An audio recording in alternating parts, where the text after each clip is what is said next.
A dose of diplomacy news now. Joining me on the phone, the Speaker of Israel's Parliament, Yuli Edelstein. He's in Rome. He just wrapped up his address at the Mediterranean Dialogues Conference in Rome. And there was a big scandal that erupted right when he started to speak. As he was speaking about improving international ties, the Iran delegate, the foreign minister, got out of the room entirely, Mohammad Zarif.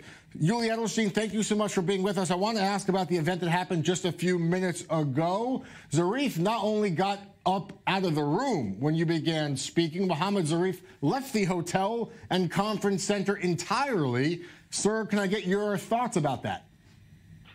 Well, it's not that I was looking for a meeting with the foreign minister of Iran, but it still shows that their attitude towards Israel stays the same. They are denying the Holocaust. They can't even utter the words, the state of Israel. They call us the Zionist entity, and they are spewing their lies and hatred all around the world. And that's something that unfortunately was confirmed still another time by Minister Zarif, who, what I understand from my colleagues, even ran out of the hotel when I arrived to the conference. So it's very unfortunate. I spoke to Italian foreign minister about this situation during our meeting, and I spoke to everyone I met here in Italy about how despicable Iranian activities are. Sir, there were, though, a lot of other Middle Eastern and Gulf countries in attendance at your speech. Many of those nations do not have formal relationships with Israel at all. I want to ask your thoughts about why it's important for you to be there, to interact with them, to speak directly to them. Well, I think that all these countries can only benefit from cooperation with Israel. I'm not talking about Iran that has as its only purpose to destabilize the area. By the way, technically, they don't even belong to our area. But Mediterranean and Middle Eastern countries, the moment they realize that Israel is not part of the problem, but rather part of the solution, I think can benefit a lot. And we already hear some voices.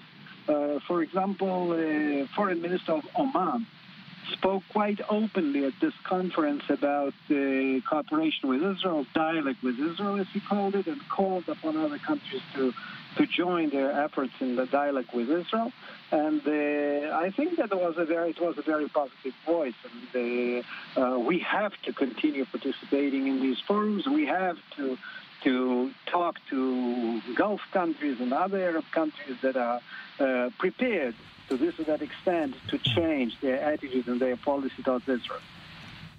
Sir, one of those countries is Saudi Arabia. I want to ask you about what President Donald Trump said yesterday, that even if the journalist Jamal Khashoggi was tortured and killed on the Saudi Crown Prince's personal orders, the friendship with the country must be maintained because of American security interests and also because of Israeli interests.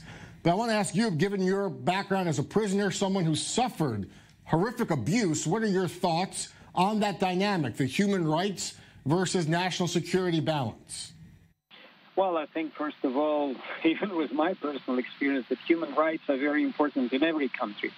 I wouldn't rush and use the word friendship, but I think cooperation with certain countries in the area is very important. It's not a big secret that Israel is, in the meanwhile, the only democracy in our area. What we have is what we have, and we have to learn to cooperate with them without, once again, rushing too quickly in a situation where we talk about friendship and brotherhood. We have to start to learn to cooperate. We have to recognize each other. We are all here in the area to stay.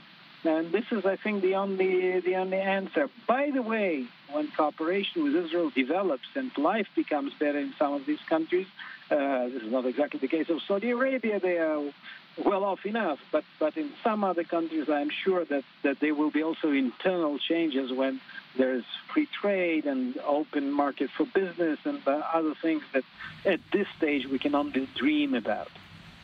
All right. Speaker of Parliament Yuli Edelstein joining us from Rome.